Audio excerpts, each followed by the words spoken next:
This is Tea with Botha.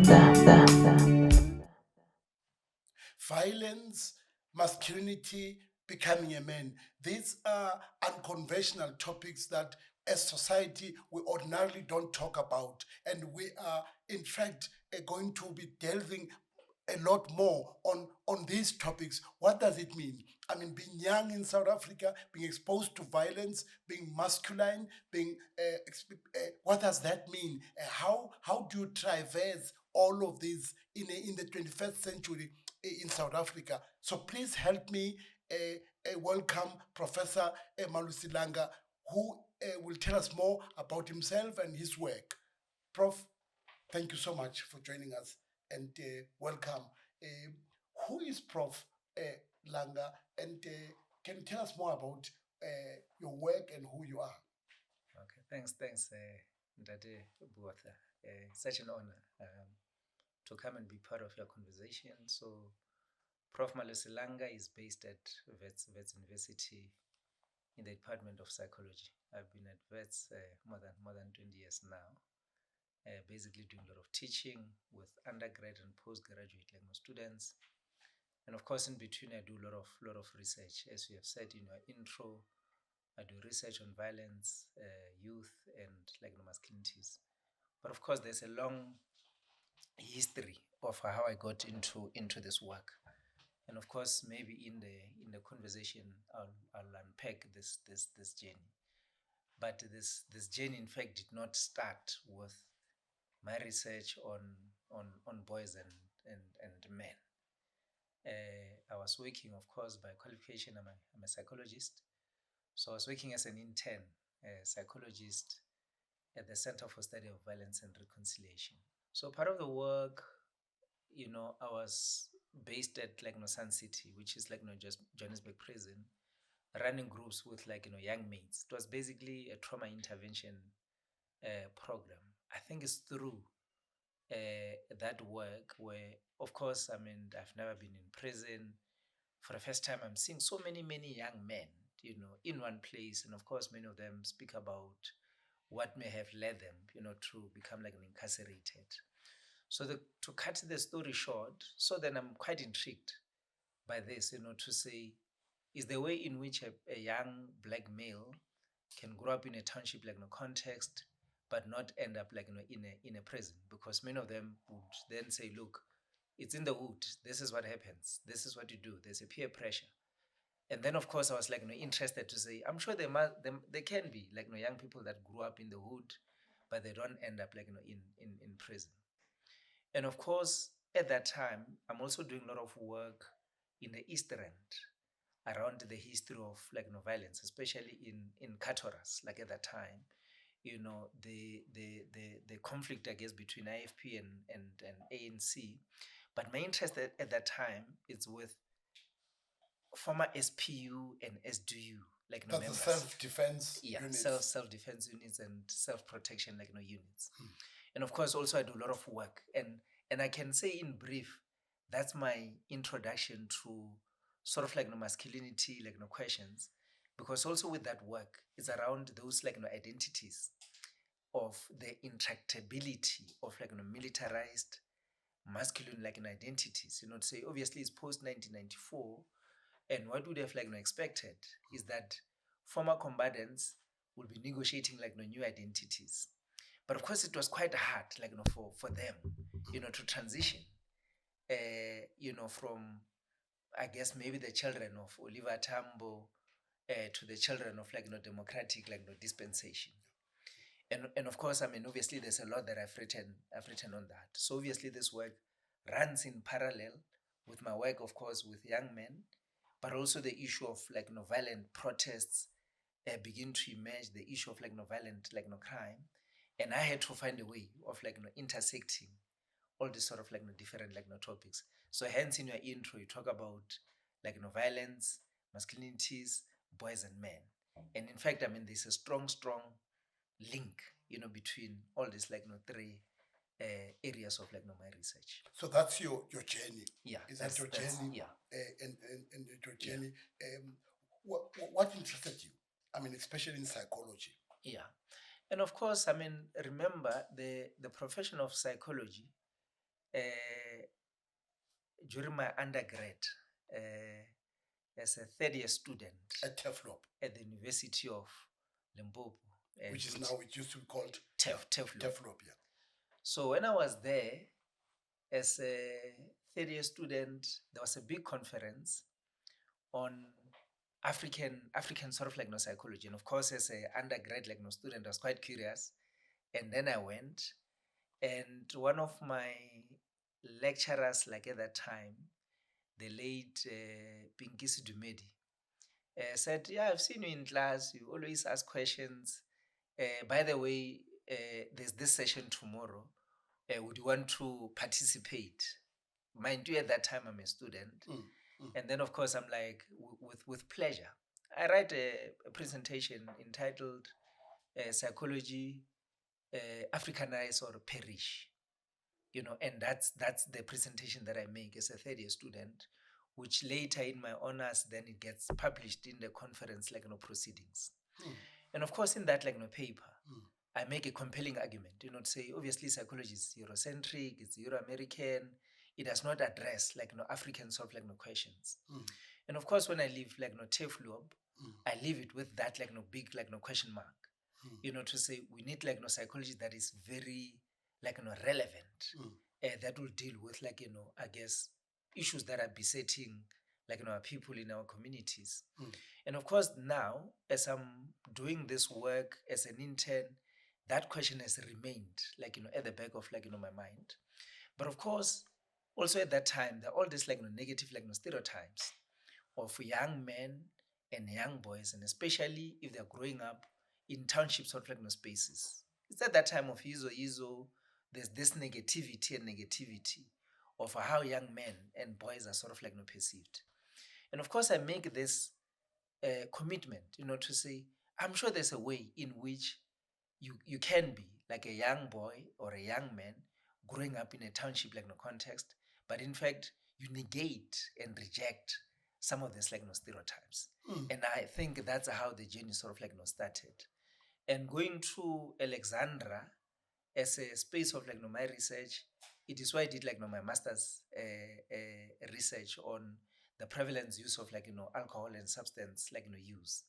And of course, at that time I was very young. It's very descriptive research. But with this project, I wanted to do something, I guess, maybe more groundbreaking, where obviously, as you've read in the book, I mean, the methodology that I used at that time, of giving these young boys, whom I did not know, at that time, disposable cameras, and the instruction was very simple: go and take pictures of what it means to be a boy, growing up in a new South Africa, and that was the instruction. And of course, I mean, these boys went out and took all kinds of pictures, but with a disposable camera, because this is around 2006, you can only take 27 pictures, unlike our phones now, where you can take 100 pictures and you can edit. But with a disposable camera, at that time, if you've taken a photo, you've taken a photo. And I was quite amazed at this young boys at that time. They were between the age of 10 and 12. The commitment, because they knew that once I've taken a picture, it is taken. I cannot erase it. I cannot retake it. And some will then say, Ntate Langa, can you give me a week? And then we'll come back and collect your disposable camera so that I can go to Kodak shop and develop the photos, and I keep copies and I give them copies. And after a week when I go back, they're like, no, I've only managed to take 5. Because I have to think about my life as a young man. And of course, it's not something that I expected. Fast forward, obviously, some take all those pictures. Some go far saying, I want a dream house, a big house. But of course, I can't find that house in Alexandra. If you have read the book, there are all kinds of pictures. And this boy says, look, I need to go somewhere in Bryanston, just to go and look for a house, and I'll ask for permission and take a picture of that house. And of course, they take different pictures.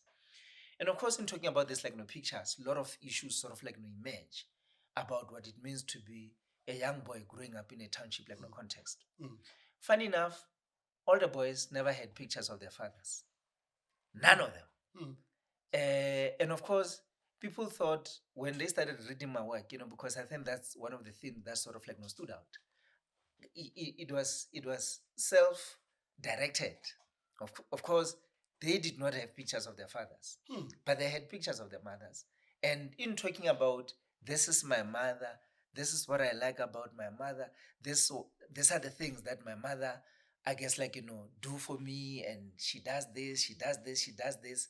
And at the end of the day, the issue of fatherhood organically just enmeshed, and it became very, very, very, very big. Okay, and it's where a lot of emotions and feelings were sort of shared in the interview, something that again I never sort of expected. And of course, these in interviews are done individually. Then I'm quite intrigued, say these boys, they did not know each other. If then I were to bring them together in focus groups, and will they still share the same sort of views that they shared in the individual interviews? And of course, I bring them together. In bringing them together, I say to them, choose the best 5 photos that you will share with other boys in a group sort of context. Of course, they choose. But then what becomes very interesting, because now I know the story behind this photo, then in the group, they no longer share the same story. The story sort of changes. And I'm like, what the hell is this? And then of course, then I'm intrigued, to say, okay, then it means I need to go back to them individually, to say, in my first interview with you, this was what you said about the photo. In the group, this is what you said. And again, they're like, no, there's no way I could have said that in the group. That would have been too risky. That would have been too costly. And then, then things become more deeper and more deeper and more deeper of what it means to be like a male person.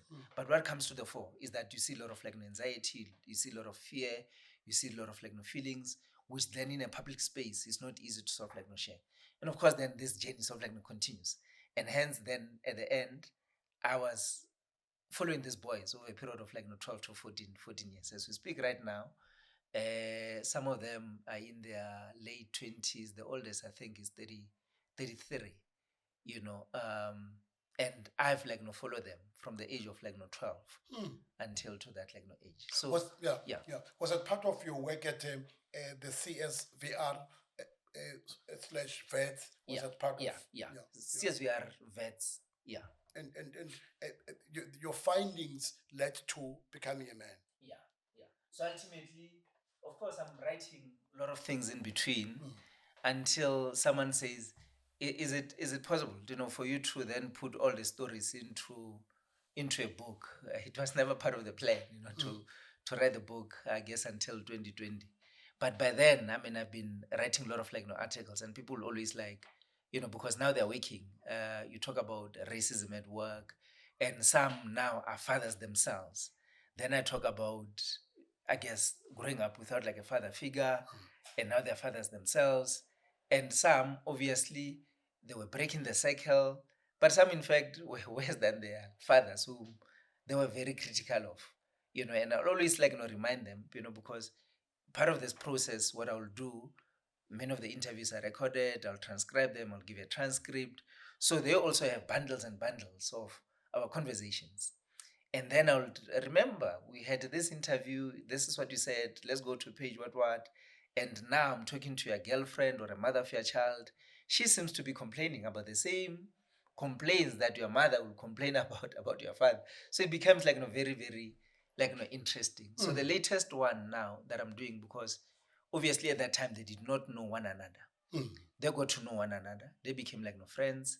So I'm writing something around brotherhood and love, and I guess male love, male friendship, and how now they support one another as young men growing up in different parts of South Africa, because of course many of them are no longer staying in Alex. Some have their own houses.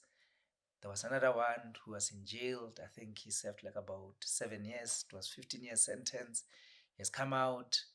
He has completed his LLB, and now he's busy with the internship. So obviously, someone is asking me, say, when will this sort of end? I'm like, I don't know, and obviously now I need to write something about them as young men Young who are men. now Yeah. parents, very soon to be grandparents. If someone has to ask you, Prof, and say, what inspired, writing the book? Obviously, at the end of the day, if you look at the cover page, which I see you have it in My your library. bookshelf, okay. So if you see the cover page there, it's a cover page of a boy with a lot of tattoos, and of course I remember, someone sending me an email, I guess, having after the person has read the book. To say, when I saw this book at the exclusive bookshop, I said, oh, here we go again. Another book about young black men who are possibly addicted to nyaope and stealing things from the neighbors. Of course, then that's what this person sort of said, to say, based on the cover page, I then had this stereotypical sort of view. So what motivated me, because then when I got into the content, is that the book doesn't talk about substance abuse, doesn't talk about the usual stuff of how young boys or young men in townships sort of spaces are portrayed. It talks about positive stories of good academic commitment, doing well at school, and of course progressing and finding a job and living, I guess, a productive sort of life. And that's what you sort of see. So I guess for me, I wanted to tell a story of young boys who are growing up in a township, but defying all these negative stereotypes associated with boys growing up in such spaces. To change the narrative around. Was to change the narrative, to say you can be a young black boy, be very non-sexist, be very non-homophobic, and be committed to issues of gender equity. And that's what you see. And I mean, the a lot of moments where I talk about these boys, where the other one, after matric, obviously he did not pass, and he calls me, he's so distraught and he's crying, and obviously it's around publicly, sort of saying, I'm in pain, and us having to have that conversation. It's not the end of the world. You can still go back and rewrite your matric and do a lot of containment. And of course, he goes back, he repeats the matric, he passes, and he says, look, I want to be a hairdresser. And of course, I'm like, okay, hairdresser of all these professions and everything. But as we speak right now, he's a well-known hairdresser. In the book, obviously, I mean, he does the hairstyle for people such as Bonang Mateba. He's part of this multiple TV shows where he does a lot of hairdressing of all this sort of celebrities. And it started there. And it started there. It started there. The other one said, look, I want to be a fashion designer. So last year in 2024, I had my inaugural lecture. Obviously, I guess to be officially be a professor. And of course, on that occasion, the suit that I was wearing was designed, by this boy whom I met, I guess, in 2006, where he said, I want to be a fashion designer. And he's a well-known fashion designer. He owns a boutique, and he does a lot of clothes for different people. So yeah. Would you say that this book does it take out the notions of masculinity in the townships? Yeah, I mean, obviously, the way it's sort of written, when you think, I mean, obviously, I do a brief sort of literature review around the Jack Rowling, in the past, the Komtsotsis, the comradeship sort of system and everything, and how now these boys are saying, we're not party to that. We know the boys that are into gangs and everything, but we are not interested in that. But of course, it is not easy as I'm putting it. Remember, they're young at that time. They're very young, and then they'll talk about all kinds of strategies that they use. I remember Hammond, whom I know his real name, will say to me, in class, I'll fool around. and fooling around, meaning if other kids are not doing their homeworks, he would not do his homeworks. If other kids are not taking notes, he would not take notes. But immediately after school, he will run to the teacher and go and sort of apologize. Okay. And then when he gets home, he will definitely complete his homework. And then early in the morning before everyone comes, he will go and sort of submit. So obviously for him, it was like, look, I can't afford, to be shamed, to be known as a teacher's pet, Mr. Good, and all those names that get sort of used. But at the end of the day, I know the implications of not performing well and not doing well at school, because in the long run, definitely I would not pass, and then I may end up being expelled. And being expelled, I would have no options career wise. Okay. So obviously, those are some of the strategies that young boys sort of use for them to be seen as complying with dominant norms of what it means to be like a young boy. You talk about Hegemonically, masculinity. yeah. You're saying that this book, teases out. Yeah, yeah. But also strategies that they sort of use in negotiating, I guess positive masculinities. To say obviously there are no rewards. We know there are no rewards. There are no benefits. It is very rare. It is very rare, and that both you would know this very well. To be invited, let's say at SABC, to then say, even as a young boy, to say, come and talk about how good you are. Okay. If you check in terms of our conversations, around masculinities and violence, we spend hours and hours and hours talking about, of course, relevantly so, cases of rape, cases of violence, cases of this, cases of this. Same message that I heard from the boys, to say, all these naughty boys, school principals know them very well. They know their names, they know their parents. But us, as good boys who are doing, complying with school rules and regulations, we're not known. So basically, the other argument that I make is that we, and I understand why, okay, but I'm of the view that a lot of attention gets given to negative voices and negative voices and negative voices. But in fact, there are a lot of no positive no voices. And I hope it's through podcasts such as this where we can then begin to say, in fact, there are alternative no voices. So me as a young boy, a man who's also maybe seeing himself as embracing, I guess, alternative voices for what it means to be a male person, I can then have someone that I can identify with, because the media, it's characterized by this negativity and negativity. You say that, and that sells. And that sells. That's what sort of sells. And it is very sad. But are they, when you look at, are there what make that social, economic, and cultural forces that shapes being young in South Africa today? Yeah, of course.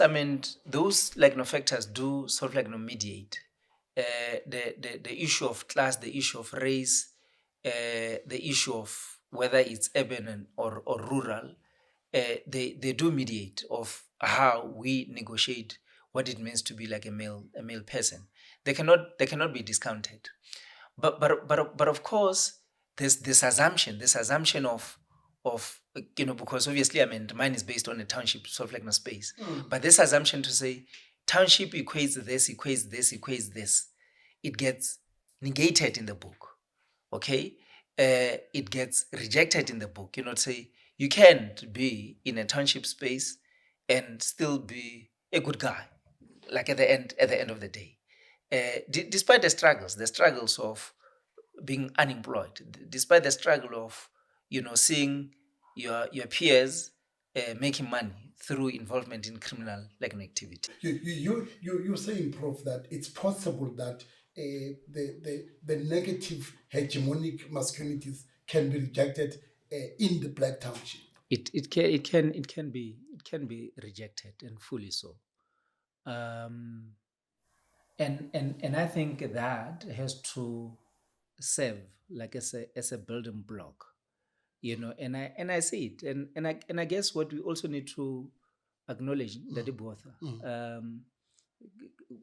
this work would not have been possible, without any reference to adapt, Adapt the Ahisanang domestic violence. Yeah. That was Yeah. Matsilo Mutsei. Yeah. Yeah.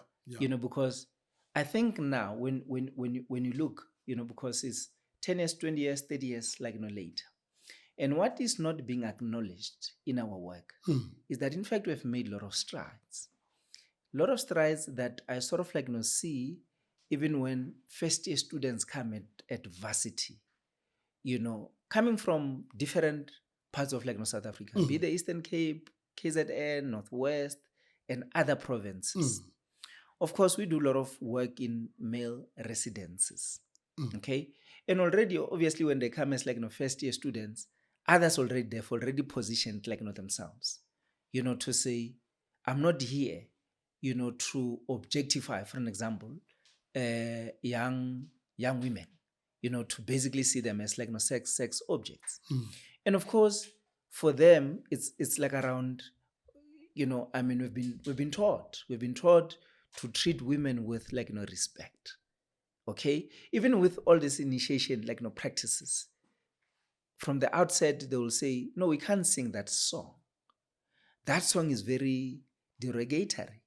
That song is very sexist. We cannot. Okay, so obviously these are voices that I feel need to be elevated and be made more public. But also they would not have been possible if people such as you and many others have not been doing all this, like, you know, work over the last 10 to 20, 30 years. My critique of our work is that obviously now we have seen, I guess, like, you know, mushrooming of organizations, of different, like, you know, people, but there's never been a point where one except there and there, you know, in terms of what works, what does not work. Okay, so obviously many of the work that we do, it's more self-congratulatory, you know, without objectively having been evaluated and monitored, you know, to say, look, this is what works and this is what works and this is what works. You know, so for me, I can see, like, you know, pockets of progress. But these pockets of progress, like, I mean, the day before, I think there was this, I don't know what they call it, international event of a boy child, something like that. Well, it's marking the International Day of, it happened, in fact, on a, must have been Thursday. Yeah. I think it's the 16th of May every year. Yes. I think every since year they said it's international. Yeah. Okay. And of course, I mean, I was listening to different, like, you know, people, sort of, like, you know, conversing, including the Minister of, like, you know, basic, like, you know, education. Of course, I mean, speech gets given. But when you listen to them, more at a critical level, you take the whole sort of, like, you know, speech, you'll realize that 90 to 95% of the speech is about problems associated with boyhood. Poor academic performance, coming late to school, boy-to-boy violence, bullying, which, of course, these are things that are happening. But it can't be that this is how, you know, because already for me, even if public officials, this is what they say, you know. So basically I'm saying, can we have the balance maybe to a point where the 90% of the speech it will be things that are going well, that are working. Yeah. In your research, Prof, what are the causes of violence and crime in our country?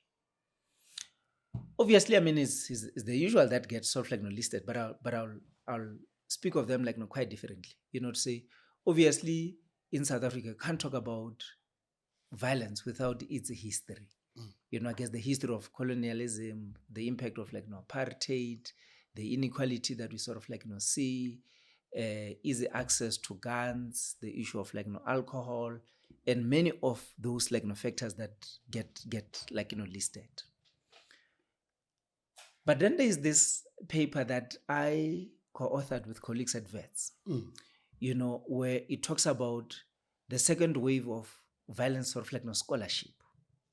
Okay, so basically what we mean by this is that in South Africa, hence I can list all these, like, you know, factors, is that in fact we have studied the risk like no factors of like no violence, factors that contribute to sort of like no violence like no happening. Okay, and we have a clear understanding of them. I mean, so much has been written about the causes of like no violence. But what has been lacking, it is the deeper understanding of, and I'll give you an example of a violent act itself. So obviously in this paper, then we argue about the enactment, and basically our critique is that we have described like no violence, the enactment in this fashion.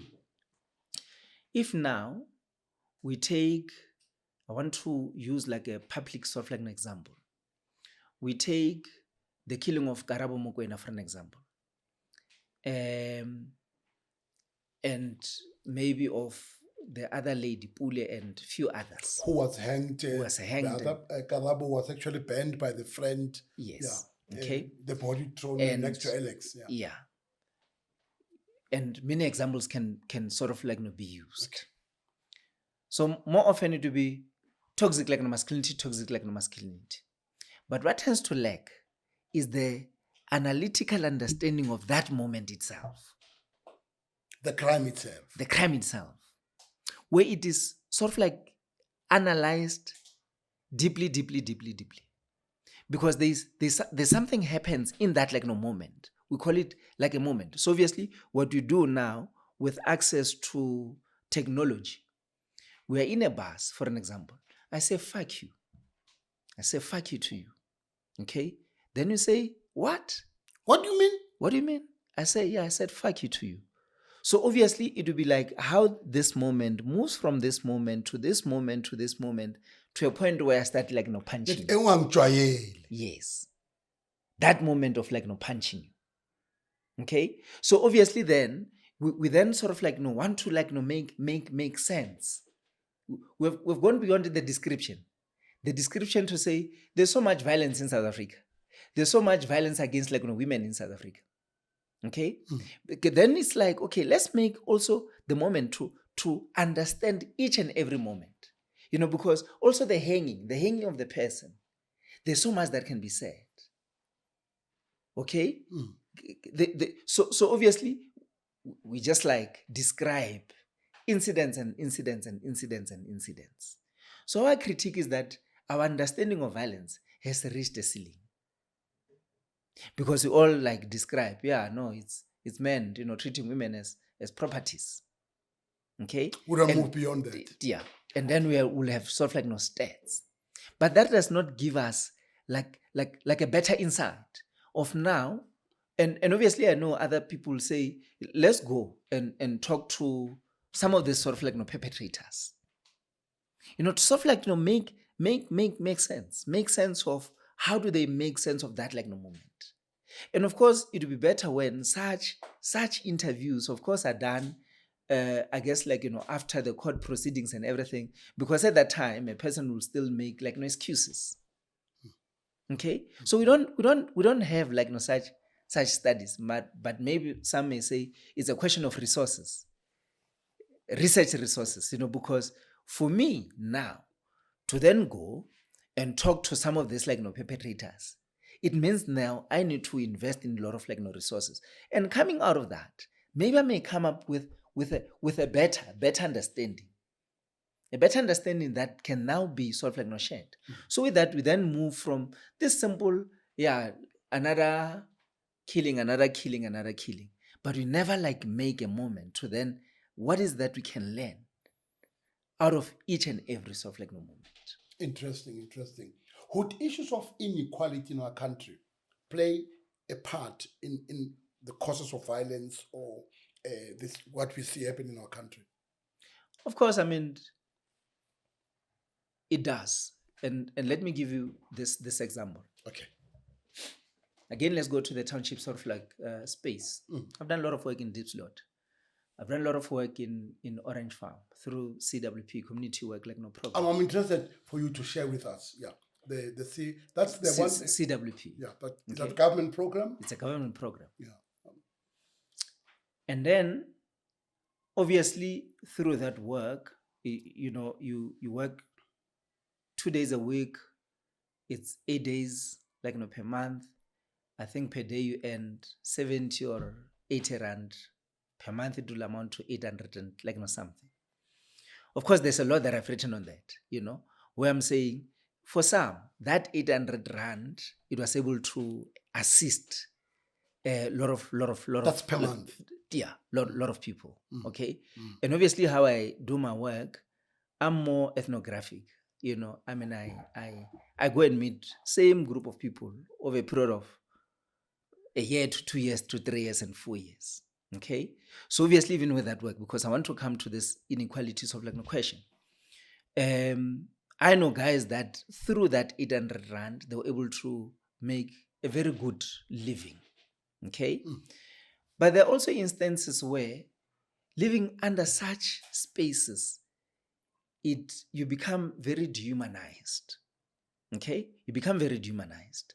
And when you are dehumanized, I will psychologize this now. You begin to dissociate from the sense of self. Okay? So obviously, I have no sense of who I am. Because my being, it is non-existent. Emotionally, speaking, but physically I'm alive. Okay? So of course, as a result of that, I'm dehumanized because of my living environment. Okay? But look at this. Now we see an opportunity of Mbuyiselo Botha carrying a cell phone. Okay? And if you take his cell phone, at least we're going to get some bit of money. If it's an expensive phone, we'll sell it 2,000, though it may worth even more than that. Yeah. But in fact, at that moment, and this is what you'll often hear, as we're trying to take Mbuyiselo Botha's phone, he resists. And then we realize that, look, we can't afford to waste minutes with Mbuyiselo Botha resisting. One of us take out a knife and he steps Mbuyiselo Botha. And then, of course, we take the phone, we run away. Unfortunately, Mbuyiselo Botha dies. You know what will be the reaction? The reaction will be, why did they have to kill him? Why they didn't just take a phone and run away? Because you can replace the phone. The phone is insured. But what misses is this. The reaction is that, why did they have to kill him? They should have just taken the phone and left him. Meaning, at that moment, these two individuals should have been human. Should have thought about, it is not worthwhile for Mbuyiselo Botha to lose his life over the cell phone. What we are asking is that these two people should have been human. Okay? Then my question is always, the moments where I live in a space that dehumanizes me almost daily. But there are moments where now the same society that is fully aware of my inhumane living conditions, that at that particular moment, I should have thought like a human being. I'm not sure if I'm making sense. You do. I should have been human to think about another fellow human being. To say, I cannot kill them over something so small. So you're saying, but whereas this person, the conditions are violent. Yes. They dehumanize this, but you are not talking about them. Yes. You are not focusing on them because is it because you have normalized what is essentially supposed to be abnormal? Yes. And this moment came out during the 2008 xenophobic attacks in Alexandra, where there was that guy, I think from Mozambique, where it was first page in the Sunday Times, where he was shown being stabbed. Okay, and then obviously he fairly collapsed, and then I think some of his items were taken. Okay, so obviously it was, is it really necessary? So it's, for me, it's that moment. Do not say they should have paused. They should have thought about a life of a fellow human being. Okay, so there's something where, obviously, then I argue, not say you become very dehumanized and dehumanized and dehumanized. Is that what the CWP? So obviously the CWP, how I come into it, is that it has helped. It has helped to humanize, because through earning, though the money is not very high, I know stories where guys said, look, I know, it's 800, per month, but at least also I'm doing what is good for the community. And hence, even through this, because remember how it started was like people must clean the litter in the community. And through my writing, I said, no, I can have Malose and say, instead of cleaning the litter in the community, you can get a group of boys, which I did in Orange Farm, and then say every day in the afternoon they must come and play soccer. And then through doing that work, you can then say, I'm part of CWP and I would want to be paid. You can then say, I'm helping kids with schoolwork, those that are in grade 1. I'm a matriculant, I'm matriculated, but due to financial circumstances, I'm not able to go to varsity. And hence post this, when I wrote on this, Jeremy Cronin, who was the deputy minister, read the book chapter that I've written on this. And it's like, hey man, can you come to parliament? Because the way you're writing about this, it's not how we thought about it, like as government, And I guess subsequent to that, even the deputy president at that time, Cyril Ramaphosa, did go to Orange Farm because it was like, is it really true, of what this guy is saying about CWP? Because I went far as doing like a YouTube video on it, of saying you have people that are out of prison, okay, as ex-offenders. And of course, when they come out, they have nowhere to go. And then I insisted with the CWP manager in Orange Farm, to say, let's bring these guys in. Okay. And then it's like, what will they do? Okay. And one of the guys said, no, I'm good in script writing. We'll do drama and then we'll do sort of artwork. Okay. And they've done that. And then they'll go into different schools as a way of talking about crime.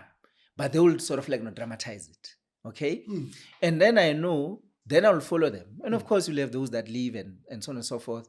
But I know 4 guys that stayed till to date. They're doing different work in Orange Farm and they've never sort of reoffended. Okay. So in a way, yeah. CFW, you say it was an opportunity to reduce crime. And that's my whole writing. It's about the potential of CWP. It's a violence prevention program. Though for government, it was, they call it a safety net. Say, well, you're still looking for a job opportunity. This is what you can do in the interim. Okay? But then I come to say, in fact, this can be a violence prevention. And I've written, I think, more than 20, if not 25, journal articles and book, chapters on this. Because then others will say, no, but it's based on a one case study. I say, okay, this CWP is throughout the country. Let me go to the Western Cape. I went to Cape Flats, Grabo, Mitchell's Plain. Again, I'm finding similar sort of trends.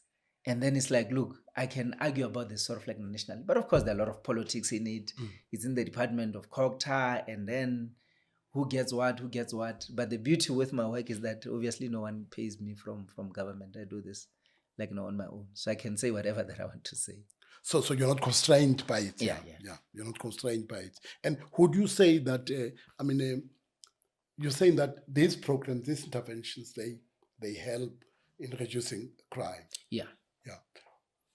Does it help the youth?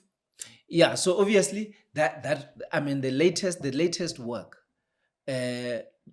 because how it started, and I'm sure people have seen this guys in the community, where they will be with yellow overalls. This jacket, yeah. Okay. So they'll be picking up litters in the community. Okay. And then, of course, the dominant image was that this is a program for the elderly, pensioners, people that are old and are getting SASSA grant or old age grant. And that was the image. And of course, then I started wanting to argue. I guess the same point, say, of course, if it continues to be known as a program where people are cleaning, dams, there's no way young people will be interested in this. Okay. So we need to then start like doing things that are quite like different. And of course, it was like, okay, Malose proposed. Then I go in Alexandra, I go to Deep Slot, I go to Orange Farm, I go to different like communities, and I talk to like young people. Would you be interested to be part of this? Definitely not. But if you had to be involved in it, what would you want it to sort of like involve? These are young people. These are young people. Yeah. And then they propose and propose and propose. And interestingly, this is even prior, like COVID. Okay. So one of the recommendations that get made is the issue of assisting young people in terms of like schooling, because we have, unfortunately in this country, we have a lot of young people that have completed their matric and are not able to do like anything. Say, no, I can assist the grade ones with their homeworks. Okay. And of course, fast forward, we make that as a recommendation and it gets like taken. And the uptake of like young people within CWP skyrockets. Okay. The point that I made around involvement in sporting like activities, involvement of like young people sort of like skyrocket. During COVID, then there is the issue of teachers like assistants, like program. In fact, that program was a copycat of the CWP, which is still in existence now, but they're earning more money than the CWP like participants, because during COVID, it was like, no, teachers are not coping. They need to have like people assisting them like, in schools. Okay. Yeah. And I think they've hired close to 40 to 50,000 like teachers like assistants. But I know the person who was leading that like recruitment is Kate Phillips, who we regard her as the founder of like CWP. And she said, look, Malose, obviously there's the president at that time needed like something quick. And then we had to say, we already have something that is existing, like a template of like some sort. This is what happened with like CWP.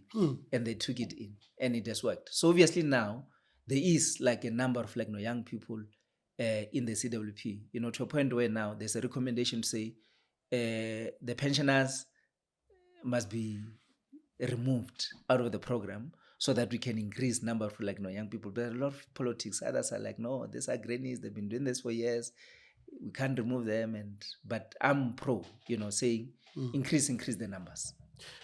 Prof, you co-edited the youth in South Africa, issues of visibility. And can you share with us, the study? Yeah, that book also came at a very, very, very critical time, It's called The Invisibility and National Development. Yeah. And why was it important? And maybe so obviously what was important, it's the whole, and I guess maybe it links with what I was saying earlier on, to say we have so many young people in this country that are unemployed. Okay. And of course, in the book, what we do, we then review all these policies that have been put in place. But all of them, it's not that they've helped in reducing these policies. Yeah, in reducing unemployment.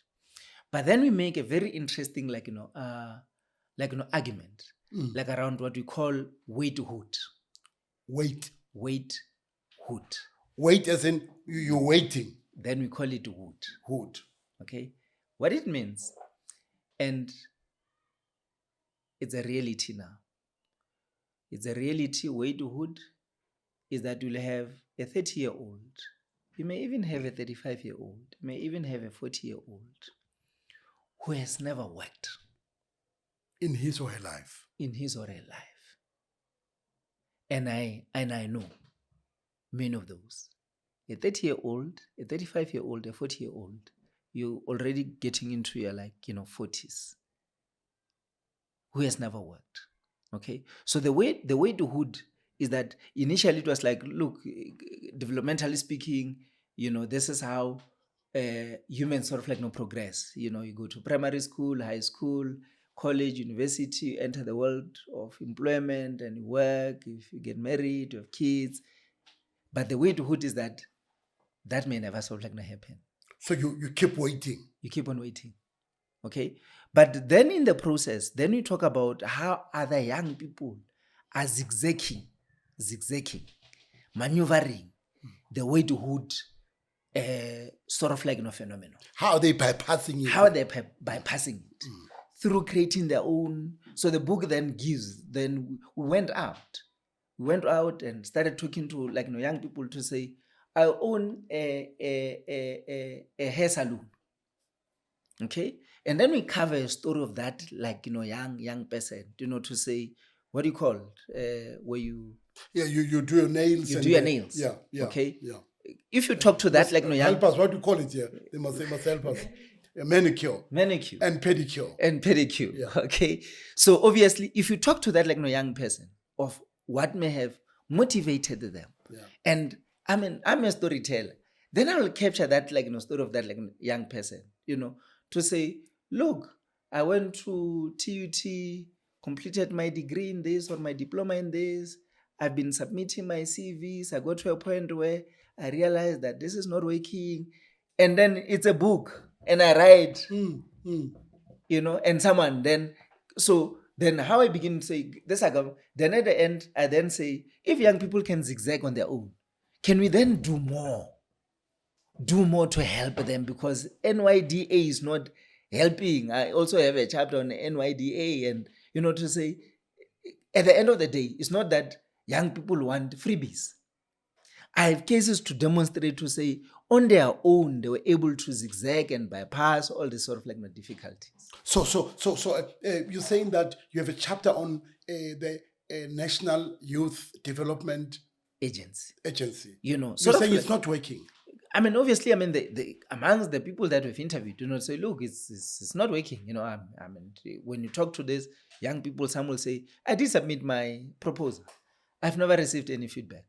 And this, and, I guess even those that, like, perception, say, maybe it's for those that are politically, like, connected. But at the heart of it is that young people are deploying, their own means. In fact, we need to be coming to the board, to assist them even. So they're being creative. They're being innovative. They're reclaiming their space. Yeah. Because even through, like, technology, there's a chapter on, I guess, the use of, like, technology, of, like, okay, like, now I can, I think it's during, like, COVID, it's one of the case studies, to say, look, I started saying, okay, people need this items and this items and this items. And that's where you see, similar to 60 to 60, like, whatever. So I'll do the deliveries, in the township. If you want a quota, this is the platform. You get using some scooters and what? Yeah, but the guy was using, like, a bicycle, okay? And then you order, but I've created this, like, platform. Initially, when he started, he was using a bicycle. But now, as we speak, he has, like, about 10, 15, like, bicycles. He's the CEO. Then you have people that are delivering, like, things. And, so obviously, it's that, like, an example to say, if this young person was to then receive, like, funding, on their own, they're able to create this. On their own, without any financial literacy, they need to be managing, I guess, like, the figures. That's the zigzagging you're talking about. Now, if you were in the position where you are tasked to say, Professor Langa, we would want you to design a policy. Where would you start? What would you do? Bear in mind all of the challenges, all the work that we have done with youth, the invisibility, the community work that we have done. Where would you start? I think relying heavily on my experience, it will always be my default, like, position. The default position, because I always believe, with that report that I wrote, the smoke that calls. The what? The smoke that calls. The smoke. The smoke that calls is the title of this. Some call it, like, a famous report. So obviously that report, it talks about, like, protest. Why protests are so violent in South Africa. Okay. And I remember I got this quotation from a participant that I interviewed with, Jacob Dlamini, in Piet Retief. This participant, in answering a question, said, they will see by the smoke that you are calling them. Oh, they will burn tires. Yeah. They will see by the smoke that you're calling them. Then, because they are non-responsive, they will respond now. But also, they're not hearing us. We've been talking to them. So basically, what I'll do, I'll then go and say, guys, I've been appointed to do this. Let me hear you. What is that we need to do? What is that we need to do? What is that we need to do? I guess having gone through so many communities, and even with my work as a psychologist now, it's like people want to be heard and be listened to. A week ago, in fact, I was busy this morning writing a report of a school that I visited and did interviews with teachers. And the guy that asked me to go there, he said, no, go and do a debriefing with these teachers. That was his mandate. No, I can't just go with teachers that I do not know. I've interviewed them, and it's like, but you're taking long. No, that's how I do my things. Okay? And now He wants this instant coffee results. Then I'm like, no, I'm still going to send you the report, read it and everything. But now, having spoken to teachers, I feel the debriefing that you are recommending is a non-starter. So it's entirely up to him whether to accept my recommendations, but I'm not going to do what he's asking me to do. I can easily do that, both, and get paid and just move on. And funny enough, he was even saying, do it after school hours. And then when I was talking to, it's like, we are here for our mental well-being. You want to be here after school hours when we are tired and exhausted and everything. I mean, how is that going to work? So basically, my answer to your question is that the only way for us to have a real change is to listen to people. We write, we say, okay, have I documented what we need to do very well in a very simplified manner? Here are the things that we need to do and need to do. Can I then submit this? Are we in agreement? Because I teach community psychology, to my master's. That's what policy. Yes. You're saying reimagining, creating a different future. Yeah. Do you think that schools, families, do they have a role, or what can they do to shape masculinity? A big role. A big role. I've always argued that what is very funny, it is as if when you talk about masculinities, as if there's a head office somewhere where there's Same one. As if there's a head office somewhere Of where this is where masculinity stays. Yes. Or located. Yes. You'll find it here. There's the number 9 2 what. There's a board member, and then there's a meeting, and then a memo gets out on. There's no such. It is in different institutions. It is in different places. And I've always argued, to say, I have a 4-year-old, son. Not long. I mean, just that my phone is there. I was going to play the audio of our conversation. And I said to him, you're a small boy. If I play that, you'll be shocked at how he was responding. He kept on saying, no, I'm not a small boy. He went fast, crying. Crying and crying and crying and crying. And for me, as someone who writes on this topic, until I said, no, you're a big boy, it's when you stop crying. Any reason why? Well, why? Why do you so obviously, why was he crying? So that he can't be a small boy. 4-year-old. 4-year-old. He's a big boy. So if the producers allow, so we played, so that you can feel the pain that he was in. You'll be sort of amazed. And I was like, no, man, I need to. Quite interesting, man. Quite interesting. But I want you to also, as you play this, or we're going to talk about it, for you to actually share with us, where does he get the idea that when you are a small boy, it means you are far less, and when you are a big boy, you're something big? I mean, that notion, that idea, it would be interesting where how does he come to the, does he conceptualize? I'm a big boy. Are you not a baby? Why are you saying you're a big boy? 68. Eh? Hey, MJ. Who said you're a big boy? It's you, Mom. No, I'm saying you're a baby. No, I'm not a baby. Oh, I'm not a. Oh, MJ, very nice. And you can see the anguish. You can hear the anguish, The anguish, the from pain. his voice. Yeah? Yeah. No, I'm not. And say MJ. You say MJ. Yeah, So, he's in pain. but where do you think he got this So idea? like I don't know, I still need to theorize this moment, Interesting. Interesting. I mean, the 4-year-old. Yeah. Where? Because is that crutch? He's at crash. Yeah. He's in pain. To say I'm not. I'm not a small boy. And he's pushing. He's fighting. He's I fighting. can hear in the background. Mm. So you're saying about masculinity that how do we then? I mean, my question was that families, schools, institutions. I mean, you spoke about where you lectured at. I mean, the school you went to. I mean, you work at Alexander. All of these. What do we need to do?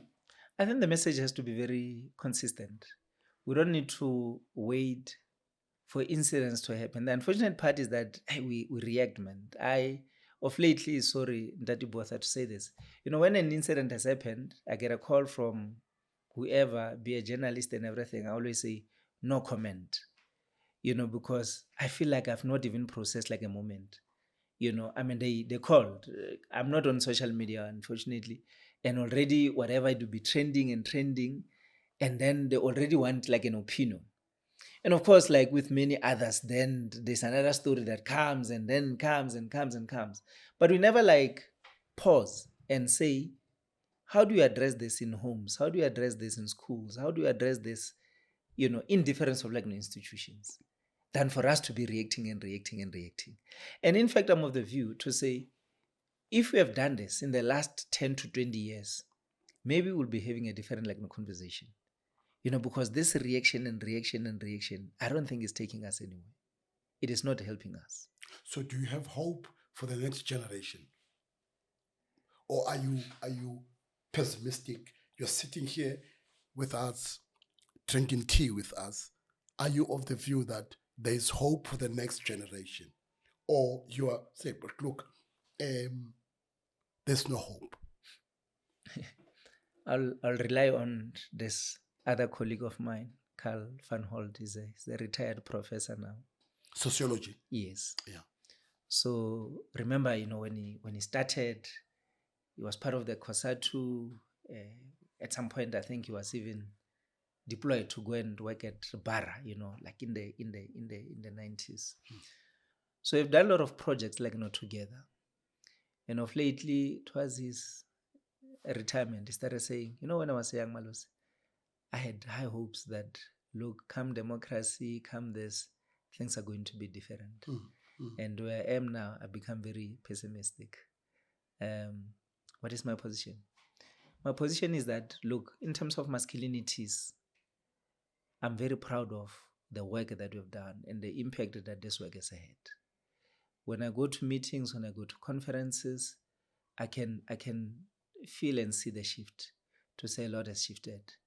And in fact, I see that a lot in different social communities. Of course, a lot still needs to be done. But there are moments where I start feeling like Carl, to say, the more you try and change things, the more at times it feels as if things remain the same. So MJ and his generation, what do we do to inspire that hope? What do we do? What do we say? How do we teach or orientate MJ as the next generation? I mean, I guess, when you talk to nieces and nephews, including MJs and others, I think there's a hope. I mean, I see it with my many nieces. In fact, even on my way here, I had to send a voice note to one of them. He's playing golf. He's 11. And last week, the mom called me, to say, he's very good in playing golf. But of lately, he says, look, he's no longer interested in it. But the reason, especially when it is competitive, and I had a chat with him, he says, obviously, I don't know, I mean, you work as a group. And then it's like, when it's my turn, I feel like everyone is looking at me. What if I miss it? What if, and he spoke, to say, I feel embarrassed. I feel ashamed. I feel, the fact that he's able to speak that language, saying, this is how I feel.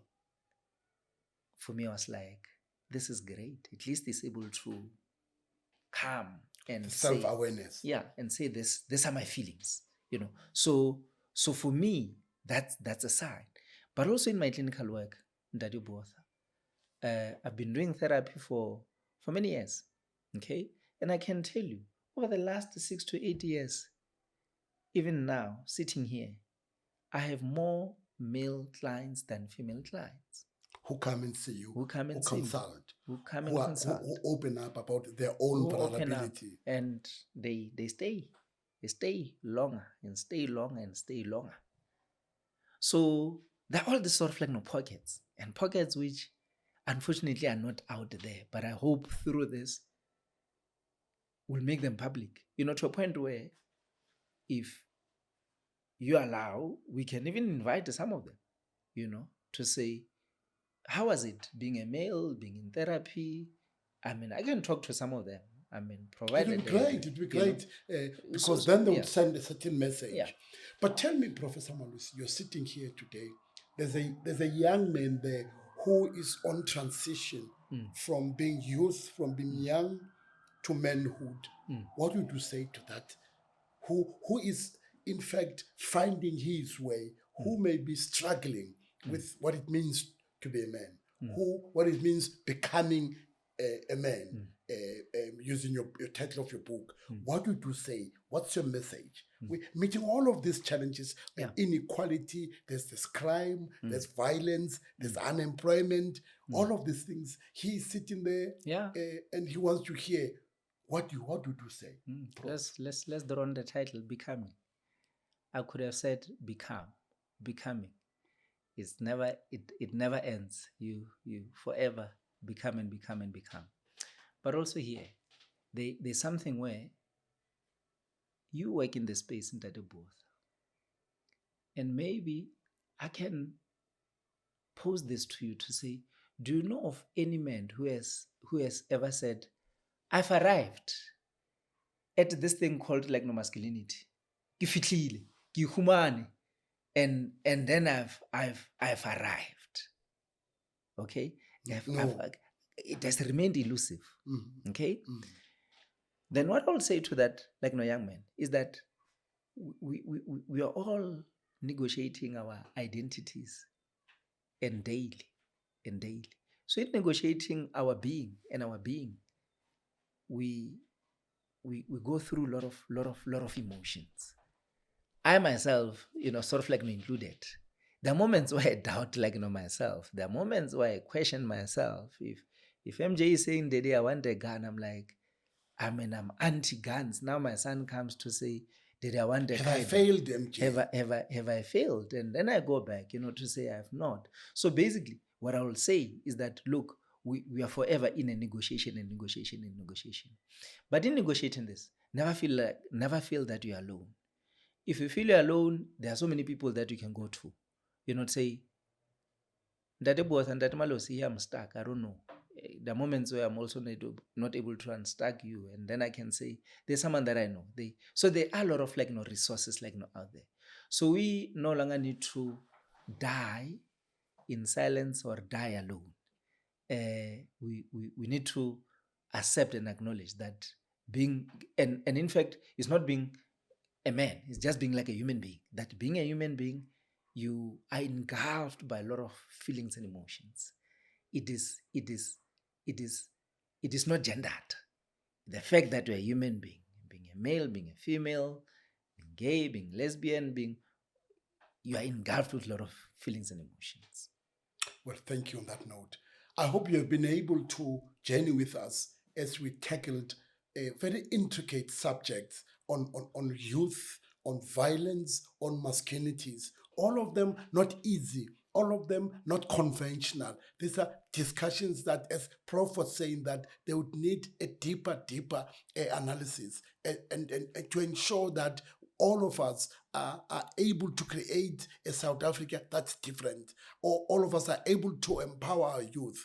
I hope you have been able to not only learn, but also to engage with this topic, and help is out there. There is a lot to be optimistic about. And as a country, we need to have these conversations. As I always say, these conversations are never easy. These conversations are difficult by their very nature because the subjects that we're dealing with are not conventional. I hope you have enjoyed this session, and thank you. And continue to like us, continue to join us, and please pass on the message. Prof, thank you so much for making time. Really appreciate it. Thanks, Ndade Botha. Thank you.